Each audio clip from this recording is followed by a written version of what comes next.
자, 오늘 말씀의 주제는 다윗의 신앙이다. 이런 말씀으로 오늘 본문 사무엘상 17장 21절에서 40절의 내용을 가지고 우리가 함께 은혜를 나누겠습니다. 우리는 비록 이 땅에 살고 있습니다. 이 땅에 살고 있어요. 하지만 이 세상에 속한 사람들이 아닙니다. 우리는 하늘에 속한 사람들이에요. 우리는 하나님의 나라의 사람들입니다. 이 땅의 백성이 아니라 하나님의 나라의 백성입니다. 그래서 우리의 눈은, 우리의 가치관은 하나님 중심적이어야 돼요. 하나님 중심적. 세상 중심적이 아니라 우리는 항상 하나님 중심적으로 살아야 돼요. 그게 뭐냐? 크리스찬의 진정한 삶의 모습인 거죠.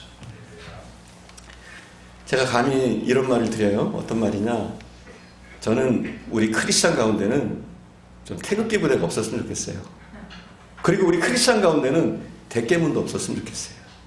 왜냐하면 우리는 하나님의 나라의 사람이기 때문에, 세상 중심적이 아니라 하나님의 나라의 사람이기 때문에 너무나 지나친 한 곳으로 치우치는 건 옳지 않아요. 내가 누군가를 수용할 수 없다면, 그들을 보듬을 수 없다면 나는 크리스찬으로서 잘못된 모습으로 살고 있는 거예요. 물론 우리는 정치적인 성향을 가질 수 있어요. 여당일 수도 있고 야당일 수도 있고 얼마든지 정치적인 우리가 성향을 가질 수 있고 여러 가지로 다른 가치관을 가질 수 있어요. 하지만 그 가치관이 다른 사람의 가치관을 수용하지 못하는 가치관이라면 이건 크리스찬답지 못한 거예요. 우리에게 뭐가 중요해요? 하나님이 중요해요. 우리에게 뭐가 중요합니까? 사람이 중요합니다. 한 사람 소중한 영혼이 중요하기 때문에 우리는 그 누구도 내가 가지고 있는 너무 극단적인 가치관 때문에 상처를 주어서는 안 되는 사람들이에요. 왜요? 우리는 이 땅을 사는 사람이 아니에요. 하나님의 나라의 백성이요, 그렇게 살아가는 사람들이 우리라는 거예요. 자, 오늘 본문은 우리가 잘 아는 내용이에요. 우리가 잘 아는 내용. 다윗이 골리앗을 물리쳤다. 어린 다윗이 골리앗을 물리쳤다. 이거는 초등학생들도 아는 이야기입니다. 아마 이 이야기를 가지고 하려고 하면 여러분들이 나 다 아는 이야기인데 이럴 거예요. 하지만 오늘은요, 표면적인 이야기가 아니라 그 내면, 골리앗을 대적해서 싸우는 이 다윗의 내면, 그 내면을 중심으로 제가 보려고 합니다. 다윗은 하나님 중심적인 사람이었어요. 하나님 중심적인 사람. 하나님이 우선인 사람이었어요. 그래서 하나님이 내 마음에 합한 자다 말씀하시는 그런 사람이었어요. 과연 오늘 본문에 나타나 있는 다윗의 모습이 어떤 모습이었길래 하나님은 그를 기뻐하셨고 그는 축복의 사람이 되었는가, 하나님이 시대에 쓰시는 사람이 되었는가, 이걸 보기를 원합니다. 오늘 본문을 통해서. 그리고 여러분도 다윗처럼 축복받는 인생, 쓰임받는 인생 되기를 간절히 축원드립니다. 자, 다윗의 신앙의 모습이 무엇이냐, 하나님을 향한 신앙의 내용이 무엇이냐. 다윗에게는 신앙적인 의분이 있었습니다. 의분. 한마디로 얘기해서 신앙적인 분노가 있었어요. 여러분, 우리가 분노하면 굉장히 부정적으로 생각하잖아요. 그런데 이 신앙적인 의분이라는 것은 굉장히 우리 믿음의 사람에게 필요한 것 중에 하나입니다. 자, 오늘 17장에 나오는 내용은 어떤 내용이냐? 블레셋과 이스라엘이 이제 전쟁을 하려고 하는 대치 상황이에요. 그런데 이 블레셋과 이스라엘이 거의 전력이 막상막합니다. 군사력도 기술도 가지고 있는 무기들도 어느 정도 막상막하인 그런 상황이에요. 그러다 보니까 서로 골짜기를 마주보고 대치하고 있는 상황이에요. 얼마나 막상막하였느냐? 무려 40일 동안 그 누구도 선제 공격하지 못하고 얼굴만 쳐다보고 있는 거예요. 40일 동안. 왜요? 너무 전력이 막상막하니까. 지루한 전쟁이 계속되고 있습니다. 이게 본문의 내용이에요. 그리고 우리가 아는 것처럼 골리앗이라는 사람이 나와서 이제 심리전을 펼치는 거예요. 심리전. 어떤 심리전이냐? 우리가 혹시 여러분 성경 가지고 있으면 17장 8절 9절을 함께 봉독해 보겠습니다. 8절 9절. 본문이 너무 길어서 본문으로 정하진 않았는데 우리가 8절 9절 함께 보겠습니다.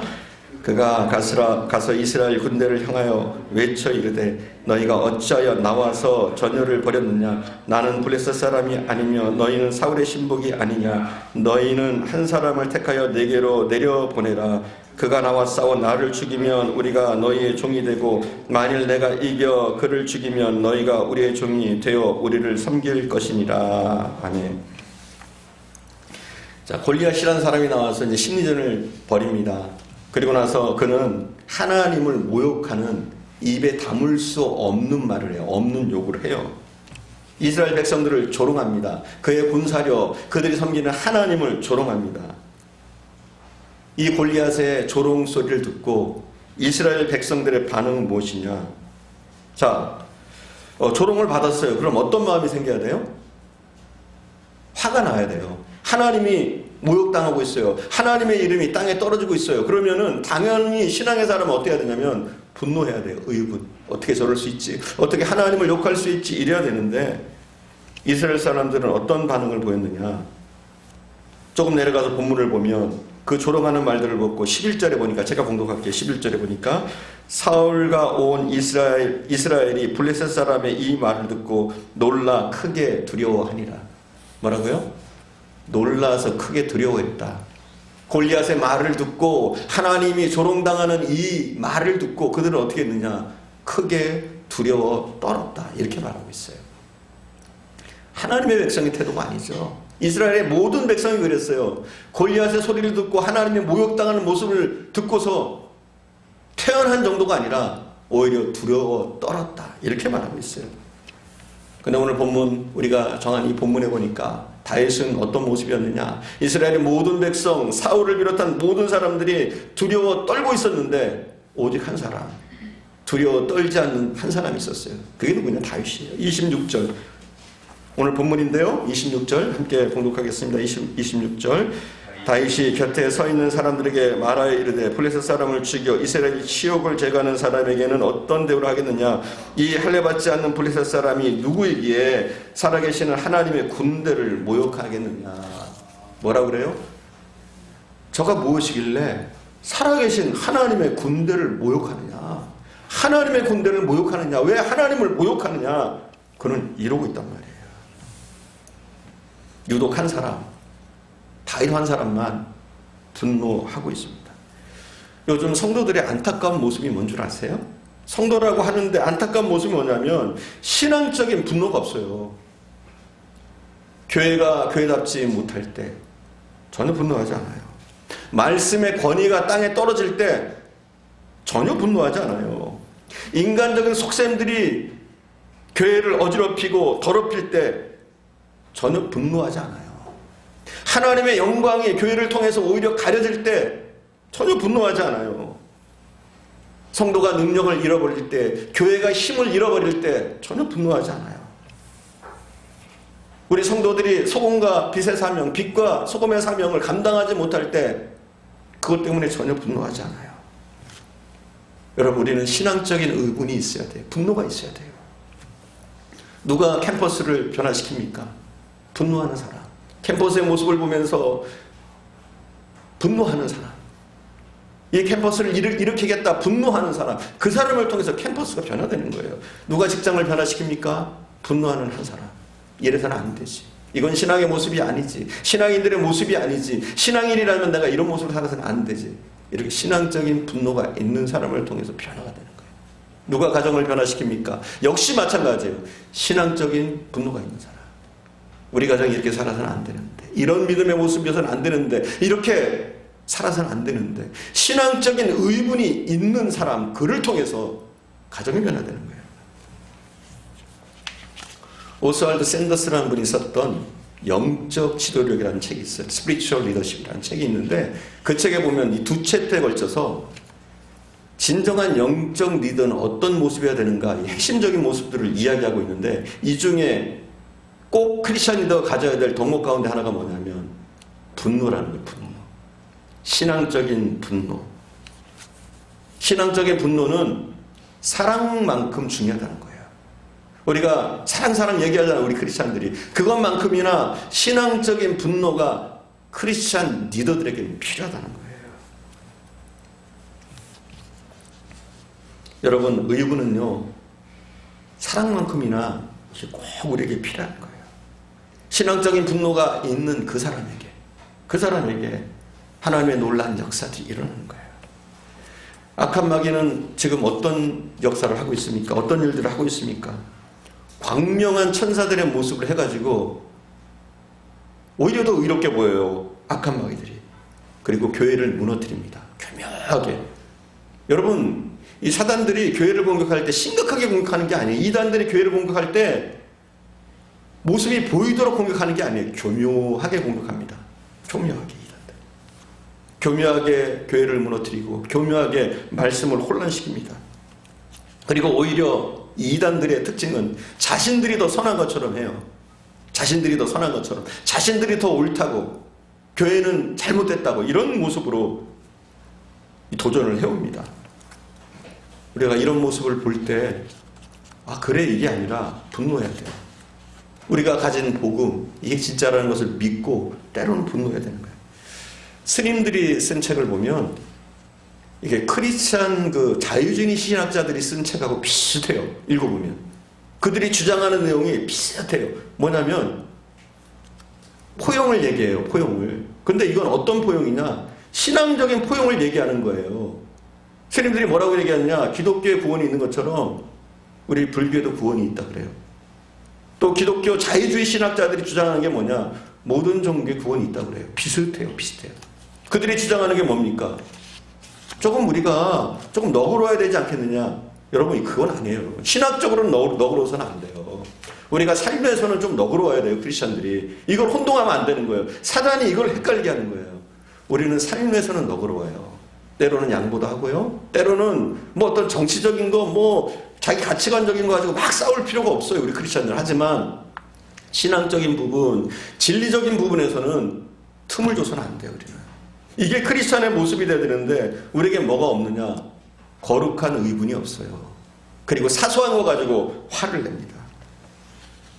여러분, 목사이건 유명한 신학자이건 만약에 자유주의적인 말을 하고 있다면 그건 사탄의 종이라고 볼 수 있다고 봐요. 저는. 예수 그리스도 외에 구원은 없습니다. 이 부분에 대해서 우리는 헷갈리면 안 돼요. 다른 곳에도 구원이 있겠지, 다른 곳에도 구원이 있다, 우리가 너무 편협한 거 아니냐, 이건 양보하면 안 돼요. 어쩔 수 없어요.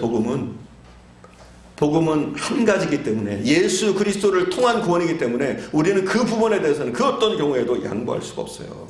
근데 마귀는 계속해서 우리의 진리를 방해하려고 그래요. 무너뜨리려고 그래요. 한 30여 년 전에 이런 책이 있었어요. 어떤 책이냐면 인도에서 온 성자, 이런 내용의 책이 있었어요. 여러분 들어보셨어요? 거기에 보면 예수님이 인도에서 왔다는 거예요. 인도에서. 이스라엘이 아니라 예수님은 인도에서 왔다. 그래서 사람들에게 어떤 혼란을 주느냐? 성경이 맞느냐 틀리느냐? 정말 예수님이 인도에서 온 게 맞느냐 아니냐? 그러면서 성도들이 고민하다가 때로는 교회를 떠나기도 하고 시간만 낭비하고 신앙이 나락으로 떨어지기도 했습니다. 그리고 또 조금 지난 다음에 어떤 내용의 책이 또 나왔느냐? 지금 얘기하는 이 책들이 그 당시에는 센세이션을 일으켰던 책들이에요. 베스트셀러라고 했던 책들이에요. 어떤 책이 나왔느냐? 예수님이 우주인이래요. 여러분 혹시 이거 봤어요? 그때는 그 당시에는 막 버스에도 이게 있었어요. 전철 타도 예수님은 이렇게 해가지고 책 선전이 있었어요. 그래서 예수님은 우주인이래요. 그래서 어느 별에서 왔느냐? 안드로메다에서 왔느냐? 화성에서 왔느냐? 막 사람들이 이거 가지고 토론을 해요. 이게 뭐예요? 쓸데없는 문제. 성경과는 전혀 다른 잘못된 가치관들이 사람들을 혼동시키고, 이게 뭐예요? 마귀의 술책이에요. 그런데 이런 걸 들을 때 우리는 어떻게 해야 되느냐? 흥그레하고 받아들이는 것이 아니라 분노해야 돼요. 어떻게 분노합니까? 더욱더 말씀 가운데 서기를 다짐해야 되는 거예요. 우리 할 일이 무엇이냐? 이런 때에 내가 체계적인 말씀 가운데로 가야겠다, 성경을 보고 더 복음의 진리 가운데로 나가야겠다는 그런 거룩한 의분이 이런 때 필요하단 말이에요. 마귀는요, 진짜에 집중하지 못하게 합니다. 그리고 우리가 괜한 싸움을 하도록 해요. 이럴 때일수록 하나님의 사람은 거룩한 분노와 함께 우리 스스로 더욱더 체계적인 말씀 가운데로, 말씀을 가까이 하고 또 진리 가운데로 더 나가야 됩니다. 하나님 중심적인 사람은 하나님 때문에 분노해야 돼요. 근데 우리는 어떠냐면 하나님의 이름이 무너지고 모욕당할 때는 잠잠해요. 아무 말 안 해요. 그냥 있어요.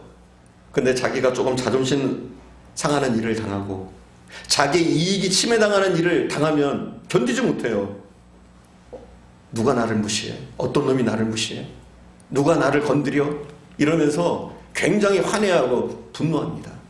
그러나 정작 하나님의 이름이 땅에 떨어질 때, 하나님의 이름이 무시될 때, 모욕당할 때 너무나 잠잠하게 있어요. 이게 우리의 모습이란 말이에요. 우리는 반대가 돼야 돼요. 때로는 우리가 세상에 살면서 손해볼 수 있어요. 예수의 이름으로 손해볼 수 있어요. 예수의 이름으로 양보할 수 있어요. 하지만 하나님의 이름이, 복음의 진리가 흐트러질 때는 우리는 거룩한 분노가 우리 가운데서 일어나야 되는 줄 믿습니다. 이것이 다윗의 모습이에요. 의분이 일어나는 것. 모두 다 두려워하고 있지만 하나님을 모욕하는, 하나님의 군대를 모욕하는 골리앗을 보면서 의분을 일으키는 다윗의 모습. 이게 뭐냐면 하나님 중심적인 사람의 모습, 하나님 마음에 합한 사람의 모습이라는 거예요. 자, 두 번째로 다윗은 적이 누구인지 분명히 알았어요. 여러분, 이게 중요해요. 우리에게 적이 누구인지 분명히 아는 것. 자, 28절 29절을 저희가 함께 봉독할게요. 28절 29절 함께 봉독합니다. 큰형 엘리압이 다윗이 사람들에게 하는 말을 들은지라 그가 다윗에게 노를 바라여 이르되 내가 어찌하여 이리로 내려왔느냐, 들에 있는 양들을 누구에게 맡겼느냐, 나는 내 교만과 내 마음의 완악함을 아노니 내가 전쟁을 구경하러 왔도다. 다윗이 이르되 내가 무엇을 하였나이까, 어찌 이유가 없으리까 하고. 아멘. 자, 오늘 본문에 보니까 다윗이 목숨을 걸고 용감하게 싸우겠다고 나섭니다. 그랬더니 그 형 엘리압이 어떻게 합니까? 막 박수 쳐줘야 돼요. 원래는 박수 쳐주고 장하다, 훌륭한 결정을 했다, 북돋워줘야 되는데 그 형은 어떻게 합니까? 다윗을 오히려 모욕합니다. 네가 전쟁을 구경하러 왔다, 전쟁이 장난인 줄 아냐? 너는 욕심쟁이다, 너의 사욕을 채우려고 하는 사람이다, 뭐 이러면서 굉장히 다윗을 욕합니다. 그럼 이때 우리는 어때요? 엘리압과 싸우는 거예요. 보통의 다윗이라면, 보통의 사람이라면 형이 어떻게 그럴 수가 있어 막 이러면서 당장에 말싸움부터 시작해서 나중에는 치고받고 싸워요. 근데 다윗은 이런 모습이 아닙니다. 형이 폭언을 해요. 자신을 무시해요. 다윗은 참아냅니다. 이게 다윗의 위대함이에요. 다윗의 위대성이 이거예요. 형 엘리압이 자기를 모욕하고 자기를 알아주지 못하고 오히려 비난할 때는 가만히 있어요. 그죠? 아무 말 안 해요. 별말 안 해요. 하지만 하나님의 이름이 모욕당할 때는 그는 가만히 있지 못하는 그런 사람의 모습인 거예요. 만약에 다윗이 이랬다고 해봅시다. 그의 형 엘리압이 그를 모욕할 때 참지 못하고 화를 냈다고 해봐요. 그러면 과연 다윗이 골리앗과 싸울 수 있었을까요? 서로 싸웠다고 할지라도 이길 수 있었을까요? 여러분, 이걸 잘 알아야 돼요. 우리는 적이 무엇인 줄 알아야 돼요. 적이 누구인 줄 분명히 알아야 돼요. 우리는 대개 우리는 어떠냐, 엘리압과 싸우다 끝나버려요. 그런 모습에서는 안 돼요. 여러분, 우리에게 중요한 전투가 있을 때 꼭 마귀는요, 엘리압 같은 가짜를 보내서 우리의 길을 먼저 막습니다. 여러분, 이 시험을 여러분이 통과해야 돼요. 엘리압과 싸워서는 안 되고 우리의 적은 뭐예요? 골리앗이란 말이에요. 근데 가짜는 적들을, 우리가 싸워서는 안 될 대상들을 우리에게 붙여주고 그들과 싸우게 하는 거예요. 우리가 싸워야 될 대상은 같은 성도가 아니에요. 교회 성도가 아니에요. 내 주변에 믿는 누군가가 아니에요. 우리의 적은 뭐예요? 사단 마귀. 복음의 진리를 회파하려는 그들의 계계들, 이런 것들이 우리가 싸워야 될 건데, 사단은 어떤 획책을 하느냐? 먼저 우리의 힘을 빼놓습니다. 우리가 진리로 싸우지 못하도록, 진리를 위해서 싸우지 못하도록, 개인한 사소한 것으로 싸우도록 만들어요. 여러분,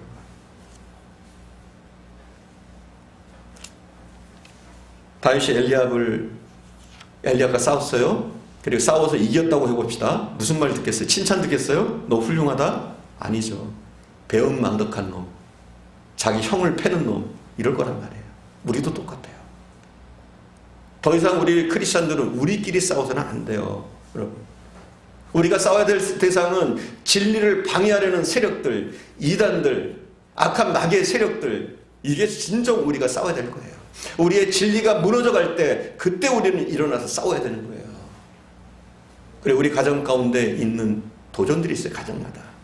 그런 도전, 정말 마귀가 우리 가정을 공격하는 그 이유가 뭔지, 어떤 방법으로 마귀가 도전하고 있는지 그 마귀의 실체와 싸워야지, 그것이 아닌 엘리압과 싸워서는 안 되는 거예요. 한국 사람들은 이 전투력이 대단해요. 왜냐하면 우리는 많이 싸워왔거든요. 어떻게 싸우느냐? 일제 탄압과 우리는 싸웠어요. 그죠? 공산주의와 싸웠어요. 그죠? 뿐만 아니죠. 우리는 독재와도 싸웠었어요. 그러다 보니까 한국 사람들은 싸움에 대해서는 일가견이 있어요. 잘 싸워요. 하지만 엉뚱한 것으로 싸워서는 안 되고, 우리는 반드시 우리가 정말 싸워야 될 대상이 누구인지 잘 알아야 돼요. 교인하고 싸워서는 안 돼요.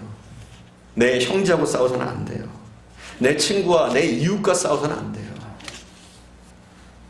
우리는 싸우느냐가 중요한 게 아니라 누구와 싸우느냐, 누구를 목적으로 나의 싸움의 대상이냐, 이걸 알아야 돼요. 여러분, 어떻게 하면 우리가 이런 지혜를 갖출 수 있습니까?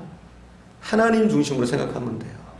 하나님이 이것을 기뻐하실까? 간단해요. 하나님이 내가 이 싸움을 하는 것을 기뻐하실까? 내가 이 일을 하는 것, 이런 도전을 하는 것 기뻐하실까? 내가 이 사람과 싸우는 걸 하나님이 기뻐하실까? 이렇게 판단하면 우리의 초점은 잘 맞춰줄 수 있어요.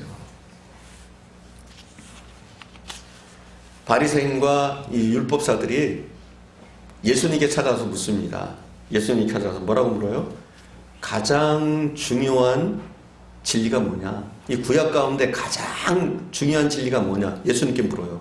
참 이건 올바른 질문이에요. 이 부분에 대해서는 굉장히 이들이 현명한 질문을 한 거예요. 구약 가운데, 복음 가운데 가장 핵심적인 중요한 진리가 뭐냐? 예수님이 뭐라고 그래요? 하나님 사랑하고 이웃을 사랑하는 것이다. 딱 말씀하셔요. 여러분, 그게 있는 거예요. 뭐가 중요한지 우린 잘 알아야 돼요. 어떤 것이 핵심인지 잘 알아야 돼요. 우리가 살아가면서, 또 크리스찬으로 살아가면서 우리가 지켜야 될 진리, 우리가 수호해야 될 진리가 한 수백 가지 될 수 있어요. 그죠? 그 중에 우리는 가장 핵심이 무엇인지 이걸 알아야 돼요. 첫 번째가 무엇이고, 두 번째가 무엇이고, 세 번째가 무엇인지 이 정도는 알아야 돼요. 근데 우리는 어떠느냐? 싹 무시하고 대개들 어떠냐면 첫 번째, 두 번째, 세 번째 진리는 붙잡지 않고 한 99번째, 200번째 진리를 붙잡고 그게 진리인 양 헤매는 거예요. 그럼 어떻게 됩니까? 신앙생활 제대로 할 수 없고요. 그리고 하나님이 기뻐하시는 인생을 살아갈 수가 없는 거예요. 우리는 우선순위를 바로 알아야 돼요. 우선순위. 신앙의 우선순위, 교회가 무엇인지, 우리 성도들은 무엇인지 그 우선순위를 바로 알고 살아야지 계속 엉뚱한 것으로 싸우고 엉뚱한 것을 붙잡으면 안 되는 거예요. 자, 어떤 교회가 좋은 교회입니까? 어떤 교회가 하나님이 기뻐하시는 교회입니까? 이걸 얘기할 때도 수백 가지가 있을 수 있어요. 하지만 정말 하나님이 기뻐하시는 교회, 하나님이 기뻐하시는 성도는 뭡니까? 이건 말씀 가운데서 찾아야 되는 거예요. 우리 인간의 본분이 뭐예요? 우리 인간의 본분이 뭡니까? 하나님이 우리를 왜 지셨어요? 하나님을 영화롭게 하는 것. 우리 인생의 본분이에요. 그리고 이것이 교회의 본분입니다. 하나님을 영화롭게 하는 교회, 하나님을 영화롭게 하는 성도, 이게 첫 번째예요, 여러분. 다른 게 아니에요. 만약 교회가 하나님을 영화롭게 하지 못한다, 이건 교회가 아닌 거예요, 여러분. 이건 꼭 지켜야 되는 거예요. 꼭 지켜야 되는 거예요. 하나님을 영화롭게 하는 것. 그럼 어떻게 하면 하나님을 영화롭게 해요, 우리가? 예배예요, 예배. 하나님이 가장 기뻐하시는 게 예배란 말이에요, 예배.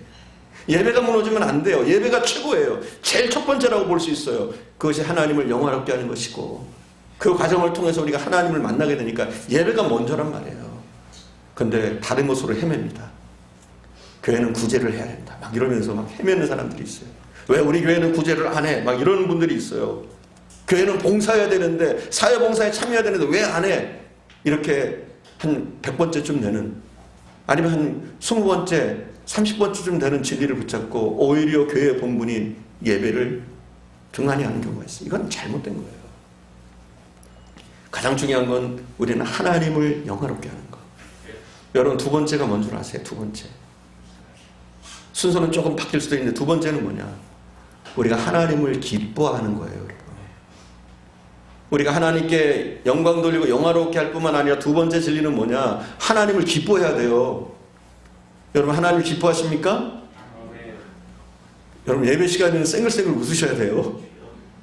오만상 찌푸리고 살아가시면 안 돼요. 우리 크리스천들은 하나님을 기뻐하는 사람이니까 기뻐요. 우리 속에 우리의 환경은 좀 그럴지라도 우리는 기쁘단 말이에요. 이 기쁨을 놓치면 안 돼요. 하나님 주시는 기쁨, 하나님과 함께함을 통해서 느끼게 되는 이 기쁨, 이걸 놓치면 안 돼요. 여러분 기뻐하셔야 돼요. 내가 크리스찬이라는 사실 기뻐하시고 하나님이 나와 함께 하신다는 사실 때문에 기뻐하시고 하나님을 기뻐하는 거예요. 하나님 얘기만 나와도 괜히 가슴이 뭉클해지고 기뻐져야 돼요. 이 본분을 놓치면 안 되는 거예요. 하나님을 영화롭게 하고 하나님을 기쁘시게 하는 것, 내가 또 하나님을 기뻐하는 것, 이걸 놓치면 안 되는 거예요. 그리고 나서 세 번째가 있다면 지상명령. 예수님이 우리에게 주셨던 지상명령, 그게 뭡니까? 사마리아와 땅끝까지 이르러 내 증인이 되라, 이거예요. 가서 제자 삼으라, 이거예요. 계속해서 나오는 거예요. 가서 제자 삼고 사마리아와 땅끝까지 이르러 내 증인이 되라, 이거예요, 여러분. 그러니까 이 세 가지는 우리가 놓쳐서는 안 돼요. 예배, 그리고 우리가 하나님을 기뻐하는 것, 즐거워하는 것, 그리고 우리가 영혼을 구원하기 위해서 땅끝까지 나아가기를 힘쓰는 것, 이거 놓치면 안 돼요. 그런데 마귀는 어떻게 하느냐? 이 우선순위를 헷갈리게 만들어요. 그래서 종종 그런 분들이 있어요. 왜 우리 교회는 바퍼 목사처럼 그렇게 봉사하지 않느냐? 그런 분들도 있어야 돼요. 특수목회를 하시는 분들도 있어야 돼요. 왜 우리는 가난한 사람들을 돌아보지 않느냐? 왜 굳이 안 하느냐? 이거는 첫 번째, 두 번째, 세 번째 진리가 아니에요. 물론 우리가 할 수 있어요. 해야 되는 일들이에요. 하지만 이 20번째, 30번째 되는 이걸 붙잡느라고 이 세 가지를 놓쳐버리면 이건 잘못된 교회가 되어지는 거예요. 우리는 엉뚱한 것으로 싸울 때가 많아요. 왜 우리는 이거 안 해, 저거 안 해. 어떤 분들은 그래요. 교회에 찬양이 뜨거워야 된다. 찬양이 최고다. 여러분 그렇지 않아요. 물론 찬양도 아름답고 우리가 최선을 다해서 부르고 중요한 요소예요. 하지만 정말 중요한 것은 무엇이냐? 바로 하나님을 영화롭게 하는 거예요. 내 스스로 하나님을 기뻐하는 것, 그리고 영혼 구원하는 것, 이거 세 가지, 이걸 놓치면 안 돼요. 그 어떤 것 하나라도 이 순서가 약간은 바뀔 수 있는데 1, 2, 3이 바뀔 수는 있는데 이 세 가지는 우리가 절대로 놓쳐서는 안 되는 진리예요. 나머지 건 어때요? 우리가 옵션인 거예요. 옵션. 이거는 꼭 해야 되는 게 아니라 우리가 가능한 한 하기를 힘써야 될 것들인 거예요. 근데 간혹 보면은 교회에서 이 한 20번째, 20번째 진리 이거를 붙잡고 다른 걸 놓쳐버릴 때가 많아요. 마귀는요 그럽니다. 우선순위가 뒤죽박죽되게 만들어요. 첫 번째 가치를 뒤집어서 맨 아래다 놓고 첫 번째 가치가 아닌 저 끝에 있는 이거를 최고인 것처럼 우리에게 호도한단 말이에요. 대부분의 이단들도 그래요. 그리고 뭐 귀신 눈을 주장하고 이상한 뭐 신유의 은사를 하는 이 사람들도 뭐냐면 이 순서가 바뀐 거예요, 여러분. 물론 교회에서 치유도 있고 능력도 있고 역사도 있고 일어날 수 있어요. 하지만 그건 뭐예요? 뒤에요, 뒤에. 근데 그게 다인 것처럼 왜 우리 교회는 능력이 없어? 우리 교회는 왜 신유의 은사가 안 나타나? 왜 우리 교회는 이런 말들을 해요. 하지만 그건 우선순위가 아닌 거예요. 우리는 이 우선순위를 쫓아서 적어도 첫 번째, 두 번째, 세 번째 이건 놓치지 않는 거예요. 그리고 다른 것들도 하기를 힘쓰는, 이게 뭐냐면 우리가 적을 바로 알고 싸우는 거예요. 우리가 해야 될 것이 무엇인지 바로 아는 거예요. 이 이정표를 세워놓지 못하면 우리의 신앙은 흔들리고 다른 것, 정말 소중하지 않은 것 때문에 소중한 것들을 잃어버리는 경우들이 많습니다. 이게 다윗에게 배워야 될 거예요. 엘리압과 싸우지 않잖아요. 그렇죠? 오직 뭐의 목표는 엘리압은 뭐 아무것도 아니에요. 물론 엘리압한테 화나지만 엘리압은 아무것도 아니고 정말 싸워야 될 대상이 무엇이냐? 골리앗이다. 이걸 분명하게 아는 거예요. 저에게도 이 싸움의 대상을 바로 아는 지혜가 필요한 줄 믿습니다. 자, 세 번째. 하나님 중심의 사람이었던 다윗에게는요, 승리의 확신이 있었어요. 승리의 확신. 여러분, 이게 있어야 돼. 우리에게도 승리의 확신. 우리는 이길 겁니다. 반드시 이깁니다. 왜냐하면 예수께서 이미 이기셨기 때문에 우리는 이기는 거예요. 이 승리에 대한 확신.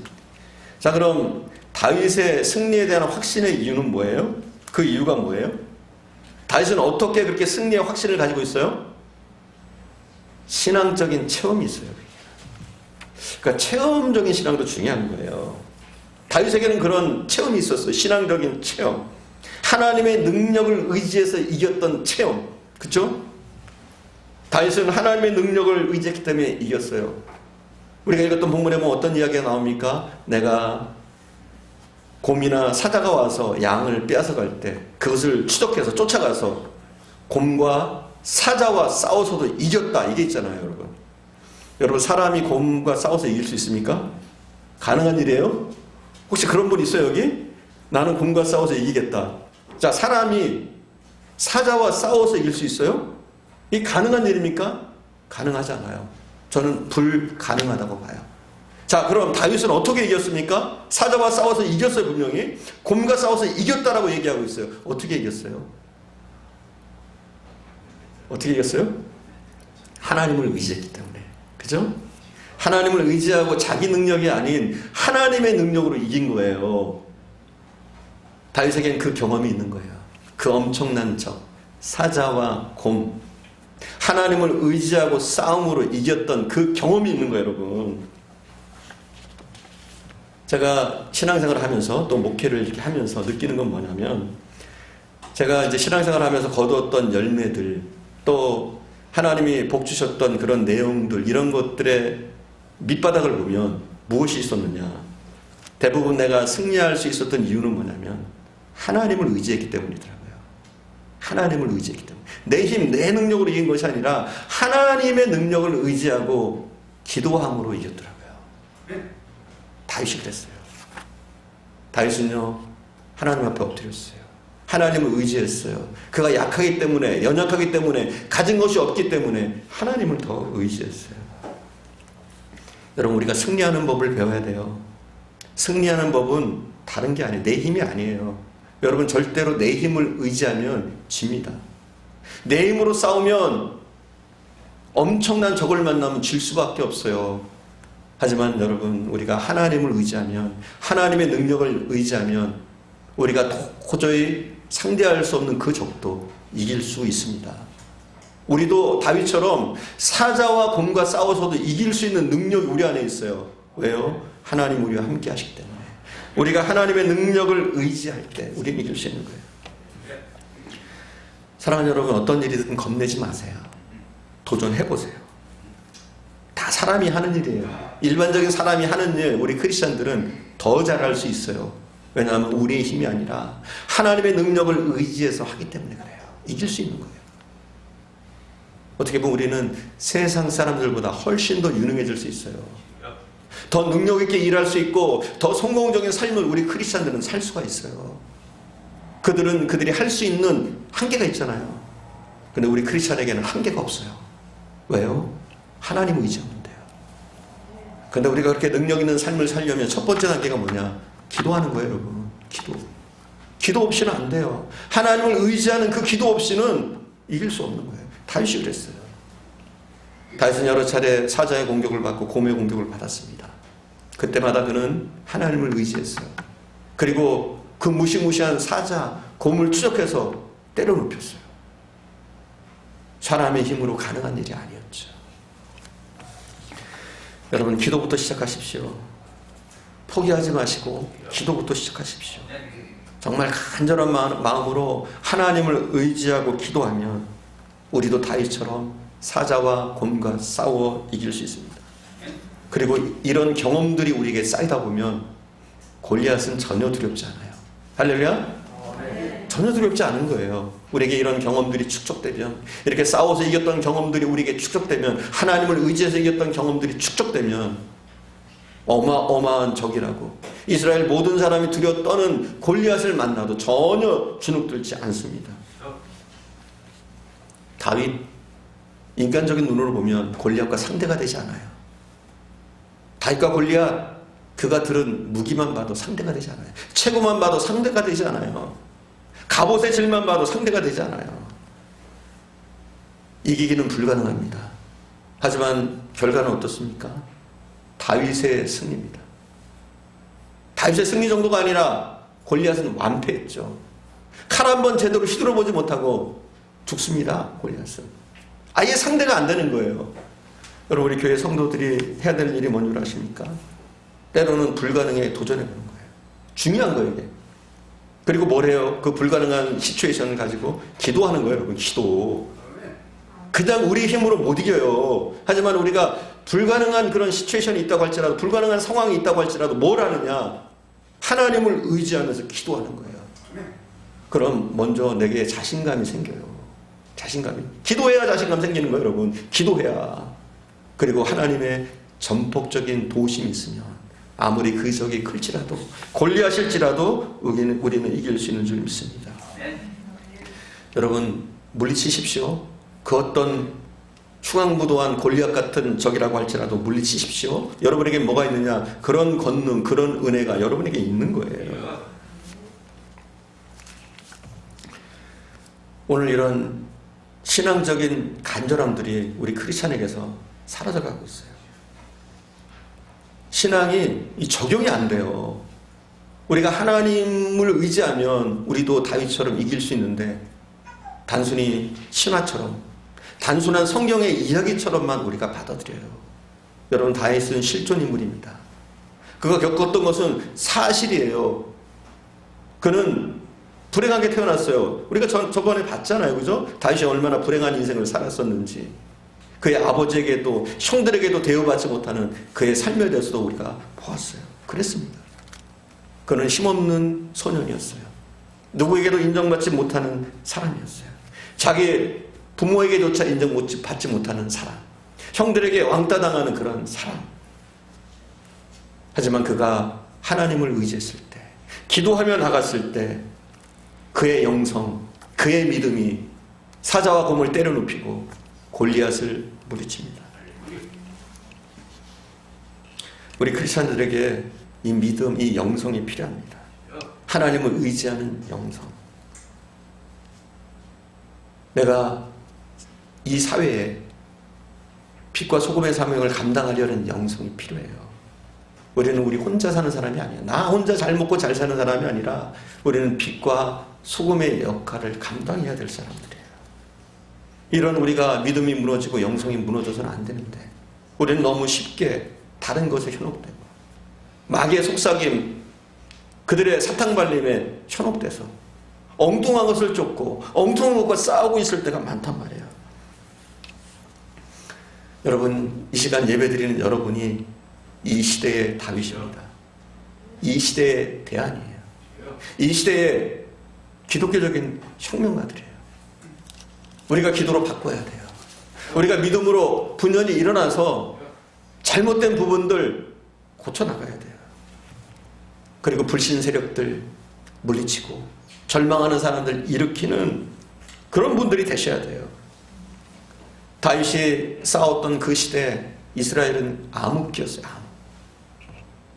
그들은 작은 적에 두려워 떨었고 불신앙적인 사고를 하고 있었어요. 하지만 다윗 그 한 사람, 그가 의분이 일어났어요. 하나님을 의지해서 일어났어요. 그랬더니 이스라엘 전체가 바뀌어버려요. 여러분이 그런 사람이 돼야 돼요. 하나님을 믿고 의지하면서 일어나는 사람. 다윗은 정말 우리하고 달랐어요. 다윗의 고백, 우리가 잘 아는 것처럼 시편 23편에 보면 뭐라고 다윗이 고백합니까? 여호와는 나의 목자시네. 이게 다윗의 고백이에요. 내게 부족함입니다. 하나님 중심. 여호와가 목자이기 때문에 환경을 뛰어넘어서 그는 부족함이 없다고 합니다. 그는 화를 내도 하나님 때문에 화를 내요. 다윗은 모욕을 당할 때 참습니다. 하지만 하나님이 모욕당할 때는 그는 참을 수가 없어요. 다윗은 승리의 확신을 가지고 있었는데 그 확신의 근거는 무엇이냐? 오직 하나님을 의지하는 신앙이었어요. 사랑하는 여러분, 오늘 저희가 본 말씀처럼 우리에게도 거룩한 의분들, 우리의 초점들 잘 맞출 수 있기를 바랍니다. 또한 우리의 적이 무엇인지 우리가 잘 알아서 엉뚱한 것과 싸우는 것이 아니라, 엉뚱한 진리와 싸우는 것이 아니라 정말 우리가 지켜야 될 진리들, 우리가 수호해야 될 것들, 우리가 삶의 목적, 방향을 바로 설정해서 우리의 믿음의 길을 가야 될 줄 믿습니다. 그리고 우리는 경험해야 돼요. 하나님을 경험해야 돼요. 경험 없이 우리의 신앙이 자라지 못해요. 그러니까 때로는 불가능해 보이는 일들 도전하십시오. 하지만 여러분의 힘이 아니라 기도로 도전하세요. 그렇게 해서 여러분의 그 경험들이 쌓이면, 축적되면 다윗처럼 골리앗 앞에서도 전혀 주눅들지 않고 그것쯤은 해결할 수 있는 사람이 되어줄 수 있는 줄 믿습니다. 기도하겠습니다.